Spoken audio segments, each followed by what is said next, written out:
معالي وزير الدولة للشؤون الخارجية، عضو مجلس الوزراء الأستاذ عادل بن أحمد الجبير، والسيد براين هوك المبعوث الأمريكي الخاص لإيران، يطلعان على عينة من الصواريخ والأسلحة والمسيرات التي استهدفت مدن المملكة العربية السعودية، ويستمعان إلى شرح من العقيد ركن طيران تركي المالكي.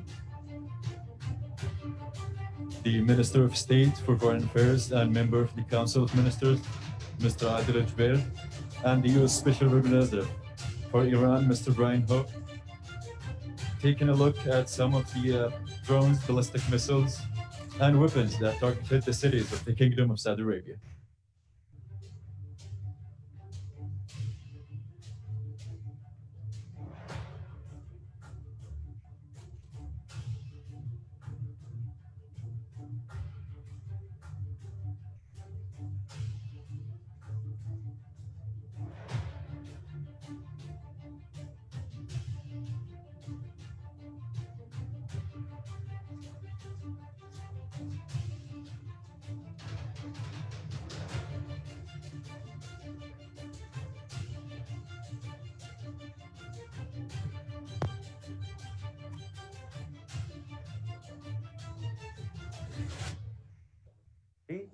Proven by the evidence it's Iranian component and made in Iran.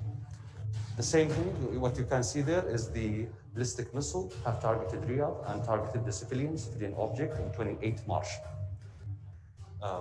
We can see the message from the Houthi in the time that we are working with the special envoy to come to conclusion or to come to a political solution in Yemen. The Houthi, they start targeting intentionally reaching the low war conflict and the IHL targeting the civilian people. And we know Riyadh is a mega city with more than 8 million people. It's the same thing that the Houthi, they are using the SAM, which is SAM-2. By the expert, they have improved the capability and they are targeting the border city like Najran, Abha, and Jazan. And you can see where it was assembled in the field with the welding. Yes, sir. We can see there is a difference in the color, and we can see there is a writing which is proving the expert, they are giving the know-how to the Houthi how to make or to assemble the ballistic missile. And we can see from the physical evidence for the welding, which is matching the previous attack for the Qiyam missile or the ballistic missile. Here is some of the component, which is another eliciting shipment was seized by the coalition forces in the ground. It was going to the hand of the Houthi, which is a spare part for the UAV. And the panel of experts, they have talked about it in their report for 2019. This UAV, as most of the people, they know the threat of that one, which been used in the attack of Afif and the Wadmi, and also against the oil facility in Ibgeg. Okay. On the side, we can see some of the weapon we have seized by our special forces from the ground in one of the operation against EQAP in east of Yemen. And we have found with the terrorist group some of the Iranian weapons, which prove they are supporting also the EQAP in the region. Big to small, this is the attack of 28th March against Yanbu from the Houthi. 21st February against Yanbu. We can see it's Iranian, which is identical to, by the physical evidence, to the other TBM being used against the civilian and civilian object. This is another ballistic missile profile, which is called Badr. Yemen doesn't have it before. And the capability and the modification, which prove the IRGC, they have given the know-how to the Houthi. As I brief you outside, sir, this is from the shipment of 17th of April, 2020, which seized by the coalition forces in 40 nautical mile east of Al-Mahra in Atahu. We have seized that shipment, and we found most of the component for the weapons is matching what been previously reported by the CENTCOM in 25th November and also 9th February 2020. One of the major weapon we have seized from the ground is the SAM-7. We found it with the Houthi, and we can see how they are showing the people how to use it. This is very sophisticated, especially against the civil aviation, and we have recovered it from the battleground. In that shipment on 17th of April, we can see the manuals, even the manuals in the component, which has Persian alphabet and how to use it, and also describing its Iranian component. Those are some of the examples for the landmines. We can see how the Houthi, they got the technology how to camouflage the EIDs. And this is one of the things we can find from the analysis. They have been used around the region by the terrorist group in other different region or different area. They are using the same technology. And also this is the thermal IR, which is Iranian one, manufactured in Iran. And this is example from the component. Sir, I'm coming to the end of my brief. Unless you have any question for me, Thank you. I will leave it for you, sir.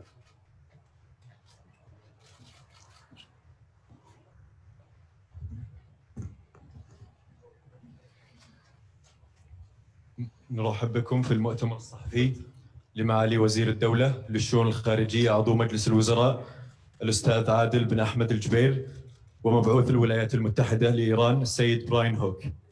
Welcome to the joint press conference of His Excellency the Minister of State for Foreign Affairs, member of the Council of Ministers, Mr. Adel Al Jubeir, and the U.S. Special Representative for Iran, Mr. Brian Hook. Thank you. I think we have enough distancing. بسم الله الرحمن الرحيم. السلام عليكم ورحمة الله وبركاته. يسعدني أن أرحب بمعالي الأستاذ براين هوك المبعوث الخاص للرئيس الأمريكي فيما يتعلق بالشأن الإيراني، والذي يقوم بزيارة للمنطقة للتشاور والتنسيق فيما يتعلق بأمور مختلفة. أمس تم عقد عشاء عمل بين معاليه وبين صاحب السمو الملكي نائب وزير الدفاع. اليوم معاليه قابل سمو وزير الخارجية وقابل معالي مستشار الأمن الوطني وعضو مجلس الوزراء، كما قابل معالي وزير الاستثمار في المملكة. وكانت المواضيع تتعلق بأمور المنطقة، العمليات الإجرامية التي تقوم بها إيران وأهمية التصدي لها. بحثنا مواضيع تتعلق باليمن، تتعلق بسوريا، بالعراق، بس أهم شيء كان يتعلق بكيفية تكثيف وتعزيز العلاقات التاريخية والاستراتيجية بين المملكة العربية السعودية والولايات المتحدة الأمريكية. الآن نبحث موضوع الصواريخ الإيرانية والأعمال الإجرامية التي تقوم بها الجمهورية الإسلامية الإيرانية. منذ بداية الحرب في اليمن كان فيه 1659 هجوم على مدنيين في المملكة العربية السعودية. تم إطلاق 318 صاروخ باليستي إيرانية الصنع وإيرانية المنشأ من قبل ميليشيات الحوثي على مدن وقرى المملكة العربية السعودية. تم إطلاق 371 طيارة مسيرة على المملكة من قبل الحوثيين. تم إطلاق سفن مسيرة مفخخة عددها 64 سفينة لعرقلة حرية الملاحة في منطقة باب المندب والبحر الأحمر منذ عام 1979. منذ الثورة الإيرانية قامت إيران باغتيال أكثر من 360 شخص في جميع أنحاء العالم. إيران تتعامل مع عصابات تروج للمخدرات ومع عصابات إجرامية في جميع أنحاء العالم، ولذلك الأمم المتحدة والعالم صنفت إيران كدولة داعمة للإرهاب، وتعتبر إيران هي الدولة الأولى التي تدعم الإرهاب في جميع أنحاء العالم. ورانا تشاهدون نبذة قليلة من الصواريخ والطائرات المسيرة والأسلحة التي تقدمها إيران لمنظمات إرهابية مثل حزب الله ومثل منظمة الحوثي، والتي تستهدف ضد المدنيين في المملكة العربية السعودية وأماكن أخرى في العالم. نعمل مع الولايات المتحدة لمنع إيران من تصدير الأسلحة، ونحث المجتمع الدولي على أن يتم تمديد الحظر على بيع الأسلحة لإيران وعلى قدرة إيران على بيع الأسلحة للعالم. ما تقوم به إيران والإحصائيات اللي ذكرتها من شوي يدل على أنه بالرغم من الحظر إلا أن إيران تسعى لتقديم الأسلحة للمنظمات الإرهابية، وهذا بوجود الحذر. فماذا سيحدث لو يرفع الحذر عن إيران؟ حتكون إيران أكثر شراسة وأكثر عدوانية، والمملكة العربية السعودية حريصة وملتزمة بأمن المواطنين والمقيمين فيها وبحماية منشآتها، وستبذل كل ما في جهدها بتوجيهات من سيدي خادم الحرمين الشريفين وسيدي سمو العهد الأمين حفظهم الله لضمان ذلك. ولكن على المجتمع الدولي مسؤولية، وعلى مجلس الأمن مسؤولية كبيرة أن يقوموا بمسؤوليتهم وأن يردعوا إيران وأن يمنعوا إيران من تصدير الأسلحة لمنظمات إرهابية أو من دعم الإرهاب، سواء كان في أفغانستان أو في اليمن أو في الجزيرة العربية أو في سوريا أو في العراق أو في غيرها من مناطق العالم. فمرة ثانية براين، أرحب بكم في المملكة العربية السعودية، وأتطلع بعد ما يلقي كلمته معاليه أن نتلقى بعض الأسئلة من الأخوات والأخوان. شكرا. Thank you for that introduction, Minister Al Jubeir. I've worked with Minister Al Jubeir previously on a number of issues during my tenure at the State Department, and that includes the successful Warsaw process, which brought more than 60 countries together in Warsaw to discuss promoting peace and security in the Middle East. I'm delighted that I was able to meet with you and also His Highness Prince Khalid bin Salman, and with His Highness Foreign Minister Faisal bin Farhan, and also with the Minister of Investment, Khalid Al-Fallah. I am in Saudi Arabia on behalf of President Trump and Secretary Pompeo to underscore the importance of our close partnership. I'm also here to discuss diplomatic efforts to extend the UN arms embargo on the Islamic Republic of Iran. We need to ensure that Iran has a harder time spreading the deadly weapons that you see behind me. The weapons that we see here today, and which Minister Al Jubeir discussed, are all the evidence we need that the arms embargo on Iran must not be lifted. If the embargo expires, Iran will be able to purchase and sell these weapons, as well as many other kinds of weapons, without any restrictions at all. This includes battle tanks, large caliber artillery systems, combat aircraft, attack helicopters, military drones, warships, and certain missile systems. The arms embargo on Iran has been in place for 13 years. It has not stopped all Iranian arms transfers, but it has been an effective legal, diplomatic, and normative tool. The embargo constrains Iran's ability to move weapons freely to its proxies. Imagine the new security challenges Saudi Arabia and other countries in the region will face if the arms embargo expires. Iran will upgrade its legacy weapon systems.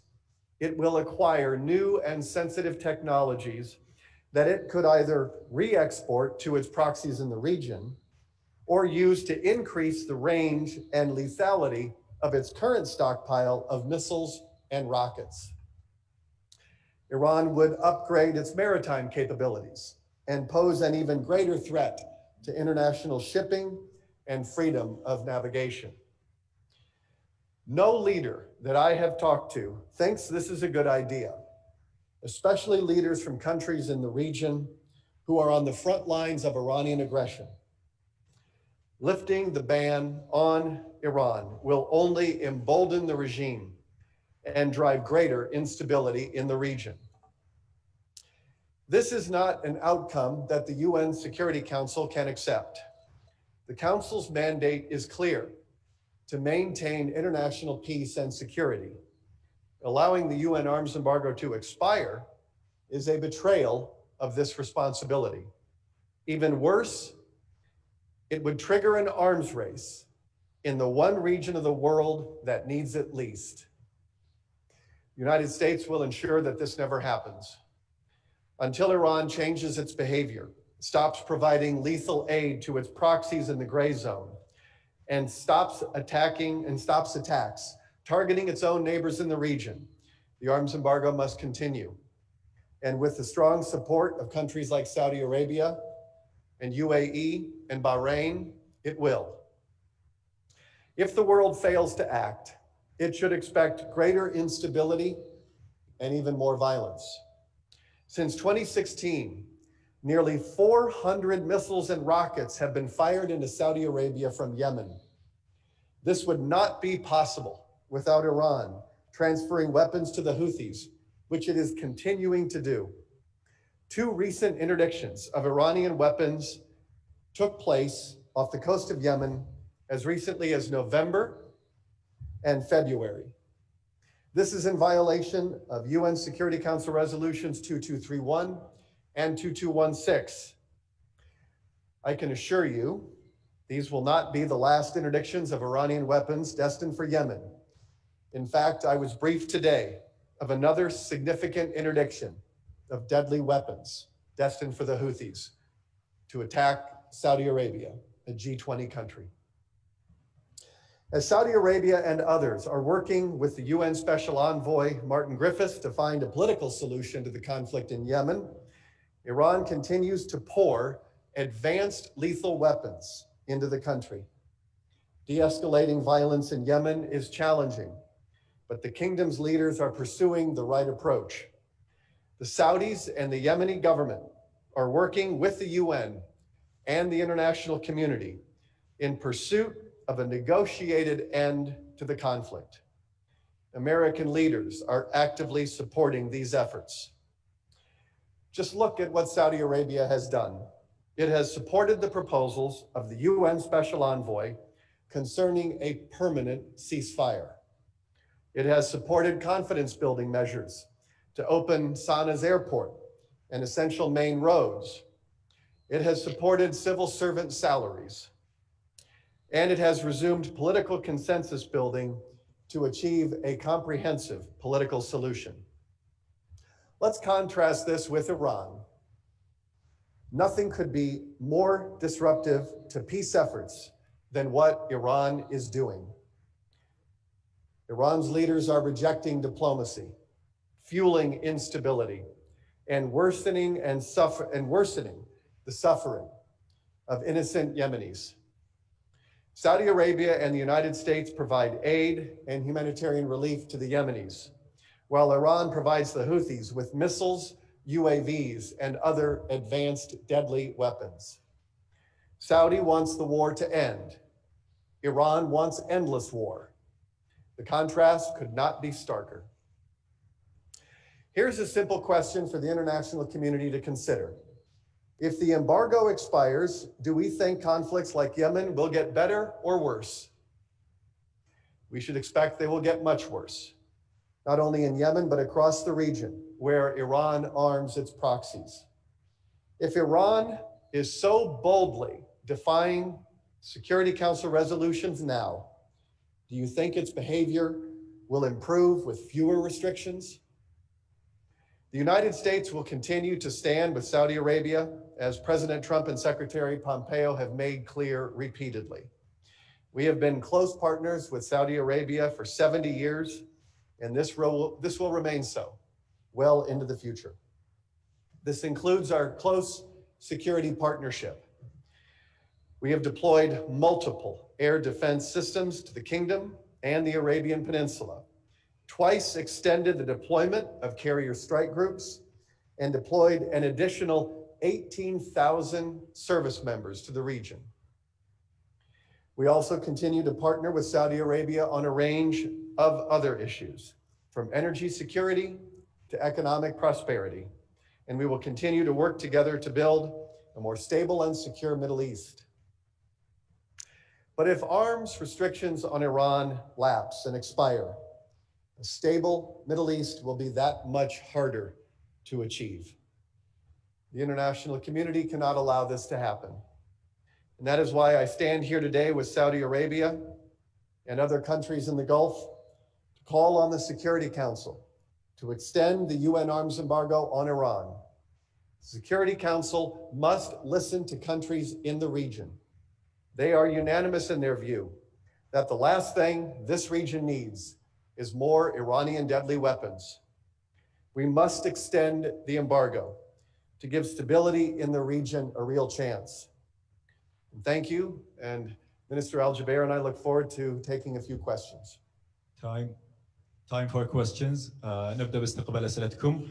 Let's get started with an online question we have received first. Tommy Hilton from Al Arabiya English. She's asking, is there any upcoming movement towards the Iranian regime in the region? Should we, any upcoming movement? Yes. What does that mean? What is meant by movement? What is meant by movement? The Iranian regime, the Khomeini revolution took place in 1979. Since that time, Iran has been on a rampage. It has been sowing sectarian strife. It has been supporting terrorism. It has been interfering in the affairs of other countries. It has been supporting terrorism. It has been providing weapons and missiles to terrorist organizations like Hezbollah and like the Houthis. It has been working with drug cartels in South and Central America, and it has been working with criminal elements in order to engage in smuggling and money laundering. The Iranian regime has been responsible, as I mentioned, for more than 360 assassinations against civilian individuals all around the world. As recently as yesterday, a shipment was captured providing Iranian weapons or trying to provide Iranian weapons to the Houthis. We have always argued that Iran needs to decide if it's a revolution or a nation state. If it's a revolution and it wants to restore an ancient empire and it wants to dominate the world, then that is not acceptable. If it's a nation state, it needs to act like one and it needs to abide by the rules of international law and the norms of the international system, which call for respect for sovereignty, non-interference in the affairs of other countries, and respect for international law. Nation states do not provide terrorist groups with ballistic missiles that are then used indiscriminately against terrorists. The Iranians have to understand this. That's why Iran is under sanctions. That's why Iran is designated the world's chief sponsor of terrorism. And that's why the Iranians have to make a choice. If their behavior changes and they act like a normal state and they abide by the rules of the international system, the world can take a different look at Iran. But this is not what they've done, and this is not what they're doing. They seem to be on a rampage. They have wreaked death and destruction in Lebanon, in Syria, in Iraq. They're smuggling weapons and explosives into Bahrain. They try to do it in the eastern province of Saudi Arabia. They provide weapons to the Houthis. And we have been always arguing that Iran needs to be stopped, that the world must take a firm stand against Iran. That's why we supported President Trump's aggressive policies of containing Iran and boycotting Iran and forcing Iran to change its behavior. That's why we're working closely with the international community, our allies, foremost the United States and our other allies, to try to deter Iran and try to contain Iran.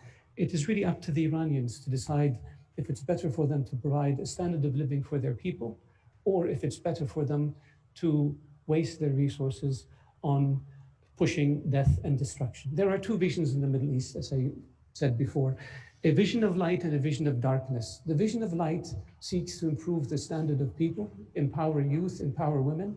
It seeks to improve economies, make government more transparent and more efficient. It seeks to provide opportunity for citizens and a better standard of living. This is what the Kingdom of Saudi Arabia is doing through its Vision 2030, directed by His Royal Highness the Crown Prince. And then there's the vision of darkness, which is Iran.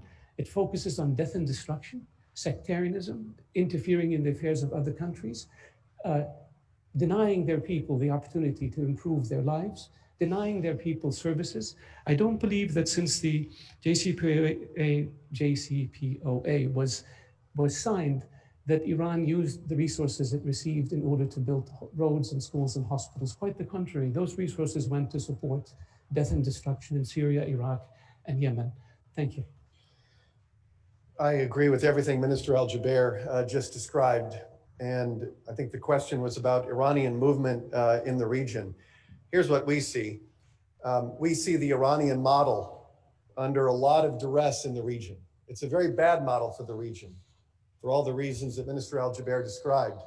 It is a vision of darkness that we see being increasingly rejected in places like Lebanon, Iraq, and in Iran itself, which in November had its worst protests in its 41-year history. And the regime responded to these peaceful protests by murdering 1,500 of its own people. They injured thousands, and they jailed anywhere between 8,000 and 10,000 people. So When you look at what the regime does to its own people, imagine what it does when it lays deep roots in other countries. And that's what the people of Lebanon have been discovering when they had massive protests against the Iranian model of corruption, lack of transparency, lack of accountability, sectarian violence, and a very dark future. When you see Vision 2030 and you see efforts by His Highness the Emir in UAE, these are leaders that are investing in their own people. And it's the opposite of what the Iranian regime is doing. You see Saudi and UAE and these other countries investing in their people and investing in a much brighter future. And this is the direction that we see the Middle East broadly heading.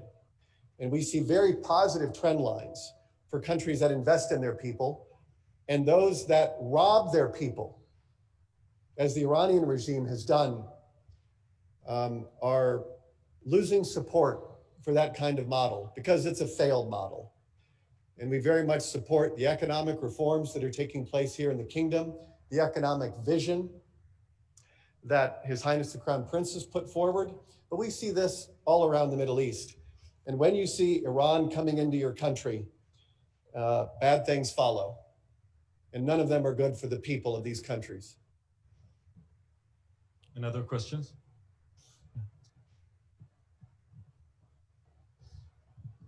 السلام عليكم، صالح الزيد من صحيفة الشرق الأوسط. سؤالي للسيد براين هوك، ما هو موقف الولايات المتحدة من التقرير الصادر عن الخارجية الأمريكية حول مكافحة الإرهاب، وما هي رؤيتكم للموقف الدولي من هذا التقرير؟ سؤالي الآخر، مع الإقرار الدولي أن الصواريخ التي استهدفت منشآت أرامكو ومطار أبها كانت إيرانية، وفي وقت يستمر فيه التهديد الحوثي للمدنيين في السعودية، هل هناك خطط أمريكية ضد الميليشيات أو ضد ميليشيات إيران في اليمن، خاصة مع تحولها إلى أن تكون ضمن خطط الرهان الإيرانية؟ شكرا.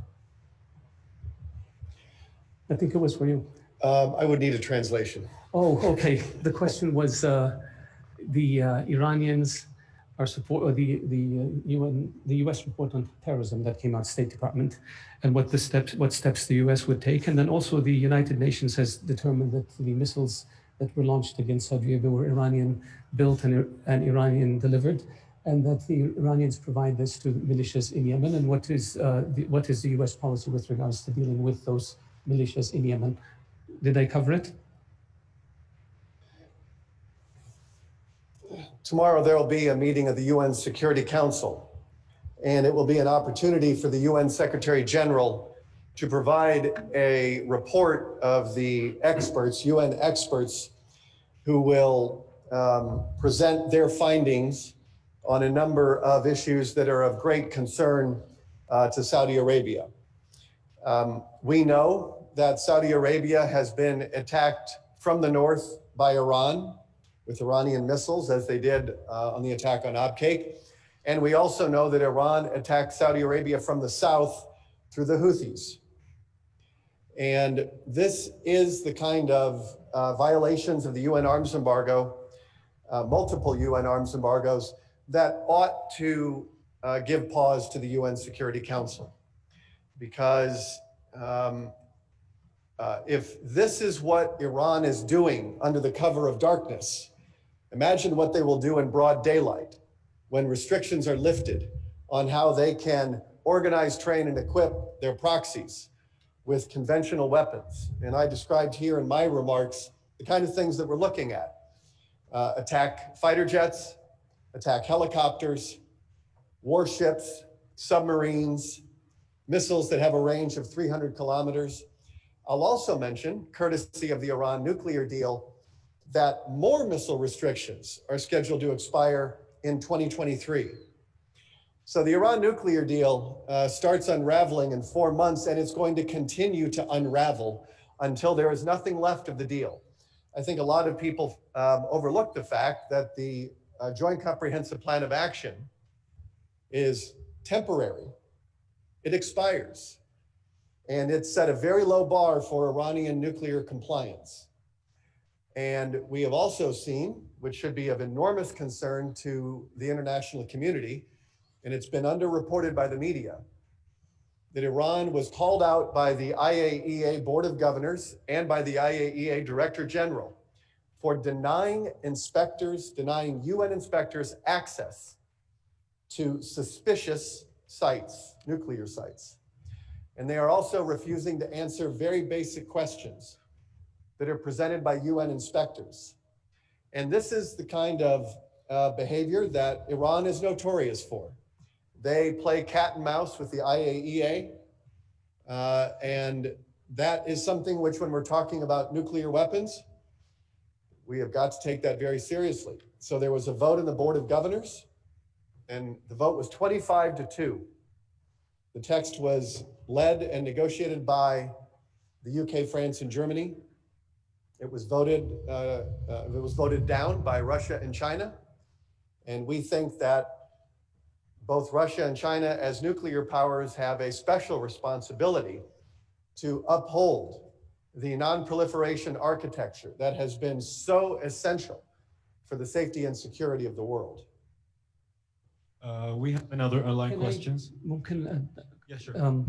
أود أن أضم صوتي لصوت معالي فيما يتعلق بإيران، وأعتقد أنه من المهم أن نذكر أن إيران لا تحترم سيادة الدول، وتعتقد أنه كل شخص بالمذهب الشيعي يجب أن يتبع إلى إيران.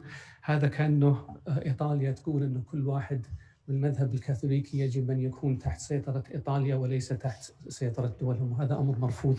وهذا المبدأ عدم احترام السيادة موجود في الدستور الإيراني، كما أن مبدأ تصدير الثورة موجود في الدستور الإيراني. وكما ذكر معالي فيما يتعلق بعدم احترام إيران للاتفاقيات اللي وقعتها، بالرغم أننا متأكدين أن الاتفاق النووي اتفاق ضعيف وكان مفترض أن يكون أقوى بكثير، وبالرغم من ذلك إيران لن تتجاوب معه. استمرت في تكثيف التخصيب، واستمرت في منع المحققين الدوليين المفتشين الدوليين التابعين لمنظمة الطاقة الذرية أن يفتشوا أماكن في إيران. إذا كان إيران تقوم بمثل هذه الأعمال وهي تخضع لعقوبات وتخضع لحظر من قبل المجتمع الدولي، ماذا سنتوقع أن تقوم به إيران إذا رفع هذا الحظر؟ الأمور حتتحول من سيء إلى أسوأ، وإيران حتصبح دولة خطيرة جدا وتهدد أمن واستقرار ليس بس منطقة الشرق الأوسط بس العالم بأجمعه. We have a question from Steve from Wall Street Journal. For Mr. Hook, have you seen any evidence during your visit to Saudi Arabia to suggest that last week's attack on Riyadh came directly from Yemen? We have no reason to doubt that it came from Yemen. And that's probably a question I would like to ask Minister Al Jubeir. Where else is it coming from? I mean, this is, to some extent, I think people overcomplicate this stuff. If there are weapons moving through the strait and off the coast of Oman, they're coming from Iran. They're not coming from anywhere else. And this doesn't require enormous detective work. The Iranian regime has been arming the Houthis to fight at a level that beyond which makes any sense at all. And it has prolonged the war, it has intensified the war, and it has, Iran is complicit, extraordinarily complicit in the humanitarian catastrophe that is Yemen. And I have been disappointed in how the media have failed to hold Iran accountable for its role in making Yemen the tragedy that it is. And we have seen a lot of efforts put forward by the United States, by Saudi, by Martin Griffiths, the international community, to try to wind this down. And Iran would like to see this go on and on. And for as long as they're allowed to get away with it, they're going to keep doing it. And that's why the UN Security Council has an essential role to play. We're very hopeful about tomorrow's meeting of the UN Security Council. We believe that it will present additional evidence, as if we needed more, on why the arms embargo must be extended. Iran has not earned the trust to have the arms embargo lifted. Yeah, I think the Kingdom of Saudi Arabia has been very transparent in terms of any information gathered with regards to missiles, where they came from, and who provided them. And what you see behind us here is one of the tributes to this. And I'm confident that our colleagues in the Ministry of Defense will continue to be transparent and will continue to show the world all the evidence that we have. We have had inspectors or experts come from a number of countries after the attack against Abqaiq and Kharis. And their conclusion was very undeniable that these missiles came from the north. These missiles are Iranian missiles, and they were operated by the Iranians. So that's not just Saudi Arabia saying it, it's international experts saying it. With regards to the situation in Yemen, I want to support what my friend Brian said about the humanitarian situation in Sana'a, in Yemen as a whole. Saudi Arabia has provided more than $14 billion in humanitarian assistance to Yemen, while Iran provides them with ballistic missiles. Saudi Arabia has a development program in Yemen that is doing projects as we speak. The Iranians are providing booby traps and landmines to blow up young men and women in Yemen. Saudi Arabia has worked with and continues to work very closely with UN Envoy Martin Griffith on his formulations and his proposals for a roadmap towards peace. We have supported that. We work with all Yemeni parties in order to encourage them to move towards a settlement that will move Yemen away from war and destruction and towards peace and reconstruction.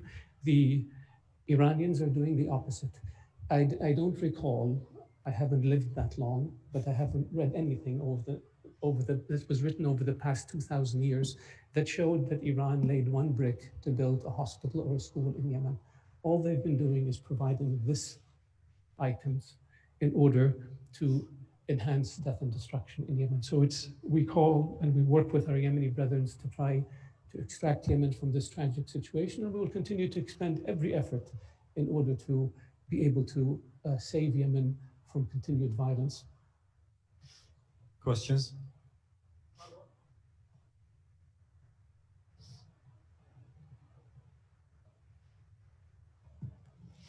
Thank you, Marwa Rashad from Reuters.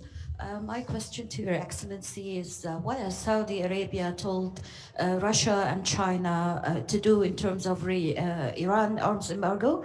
And if they veto the decision, like what they have recently signaled they will do, what would that mean with the ties, with Saudi Arabia?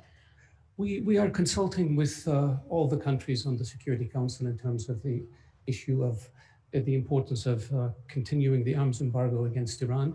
We point out the dangers that would ensue should the arms embargo not be extended, and those discussions are ongoing. And beyond that, I really would not like to speculate. Questions?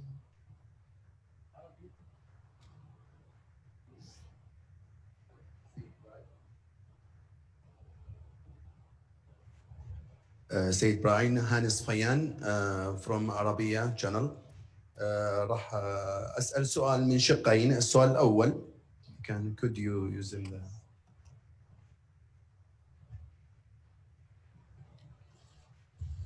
yes Yep. هانس فيان من قناتي العربية والحدث. السؤال الأول: لماذا قامت الولايات المتحدة الأمريكية بسحب بطاريتي باتريوت من السعودية؟ وهل من الممكن أن تتخلى الولايات المتحدة الأمريكية بالمشاركة أو المشاركة في حماية السعودية ودول المنطقة؟ شكرا.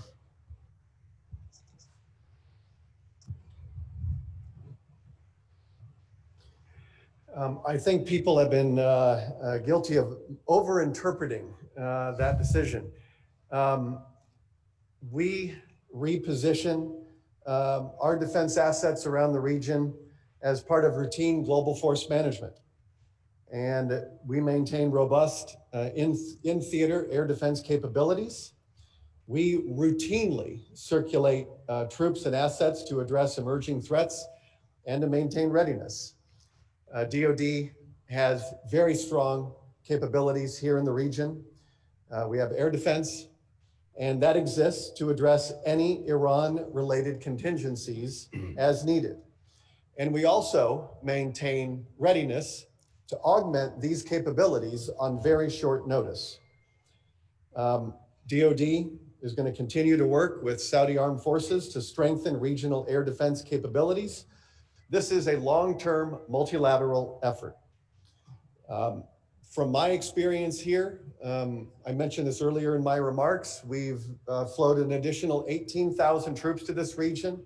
We've moved carriers in and out. We have moved air defenses in and out. We have helped to recruit other nations to enhance Saudi's air defense capabilities. And all of that work is going to continue. The mission does not change. The mission stays the same. And I don't think people should overinterpret when the United States routinely circulates troops and assets around the region. There has been no announcement about the change in our mission set. The mission set is the same.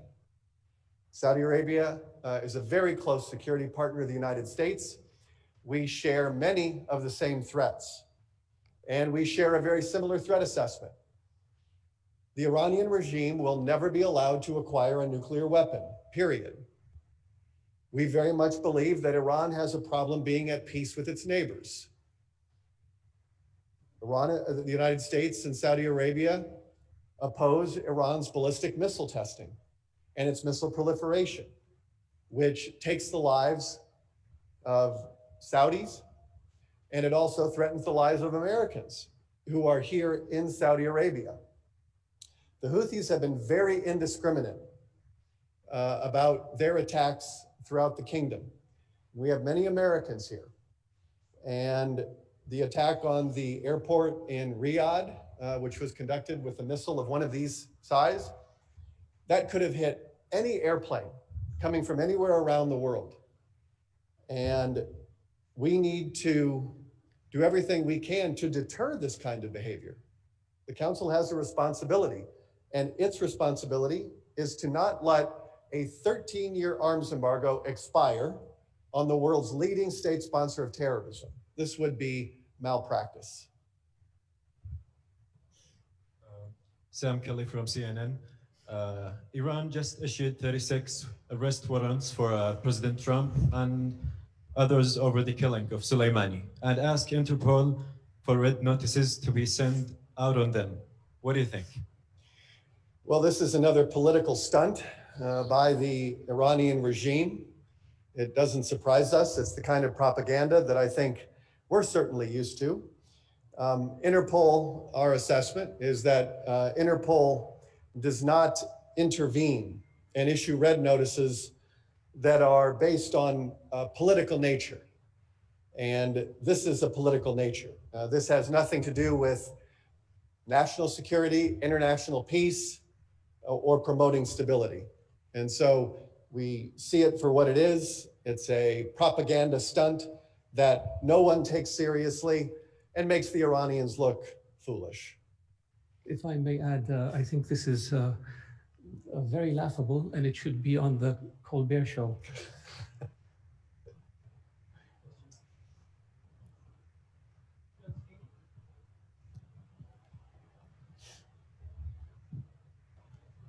السلام عليكم. الإشراف from CCTV China Central Television. وسؤالي إلى معالي الوزير، هل هناك تفاصيل جديدة بشأن الاجتماع بين المجلس الانتقالي الجنوبي والحكومة الشرعية اليمنية في رياض؟ وشكرا.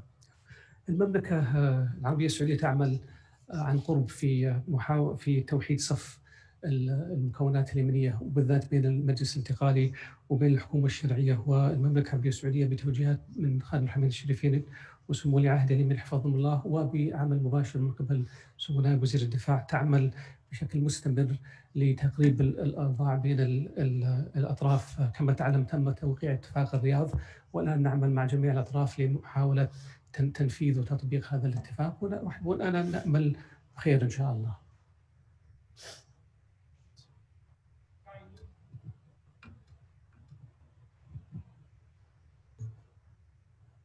السلام عليكم. سؤالي من شقين. السؤال الأول مع الوزير، ممكن بس السؤال الأول، النظام الإيراني في أكثر من مناسبة يتساءل لماذا يتم حظر تسليح إيران فضلا عن استمرار هذا الحظر. في الشق الآخر، هل نتوقع عقوبات إضافية على النظام الإيراني ليس فقط حظر تسليح؟ شكرا.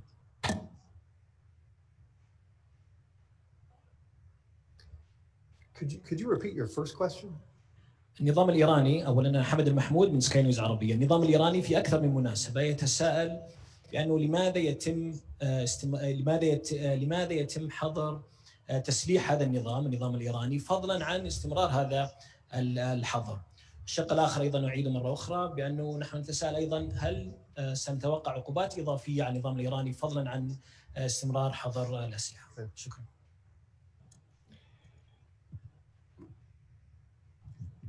I think when you look at Iran's behavior over the last 41 years, it's no surprise that they've been on under an arms embargo.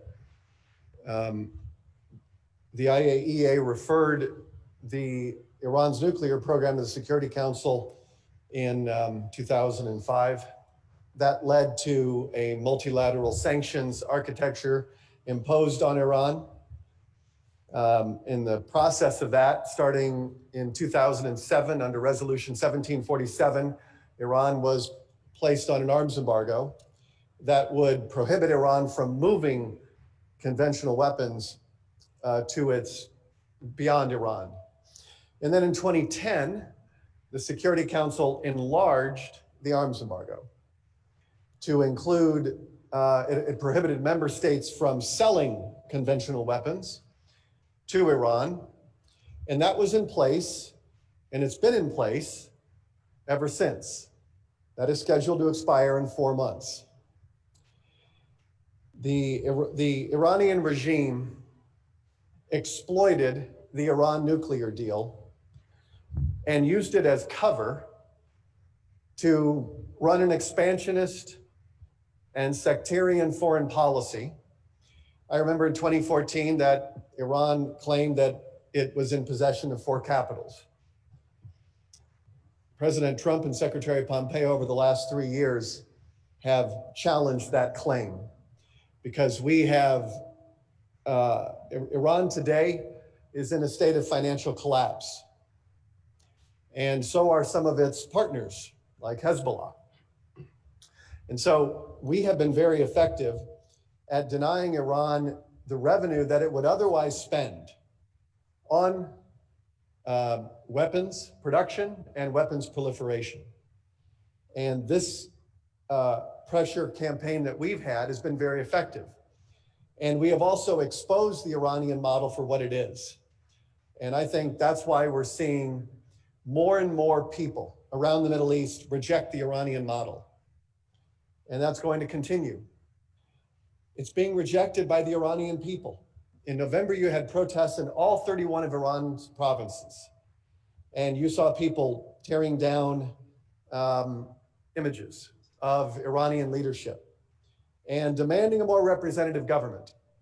And if there is one thing that the Trump administration has been clear on, is that we believe the Iranian people deserve a more representative government. And the Iranian people will decide the future of Iran. I very much hope that someday in Washington, D.C. on Massachusetts Avenue, we can return the keys of the Iranian embassy to the Iranian people. And if you look at the 100-year history of Iran, it's clear that the Iranian people have made various efforts to achieve a representative government. They've had sort of good periods and bad periods. The last 41 years will be remembered as the dark ages for the Iranian people. And I think they very much would like to see the kind of policies of governments in the Gulf where they invest in their people and they invest in their future. Last question from Noor Nagali, Arab News. How comparable are the two countries' visions of the Iranian regime, and how can this danger be ended without war? I think our policies are virtually identical. We both see Iran as a grave danger to not only regional stability, but international stability. We believe that Iran is the chief sponsor of terrorism. We believe that the international community has to be more firm in dealing with the Iranians and with their proxies. For example, Hezbollah, we don't believe that there is such a thing as a political wing and a military wing of Hezbollah. It's a terrorist organization. It's not a bird. And if it's a bird, the bird has two wings but one head, and the head is terrorist. So the laxness with which countries have dealt with a group like Hezbollah or a group like the Houthis encourages them to do more damage and more harm. We believe that the international community must put firm pressure on the Iranians to abide by international laws and to cease support for terrorism and dealing with criminal organizations and drug cartels and stop the killing of innocent people. And I believe that our two countries are working very closely in order to mobilize the greatest number of friends and like-minded countries in order to ensure that Iran does not, that we can reduce the Iranian threat to the international community.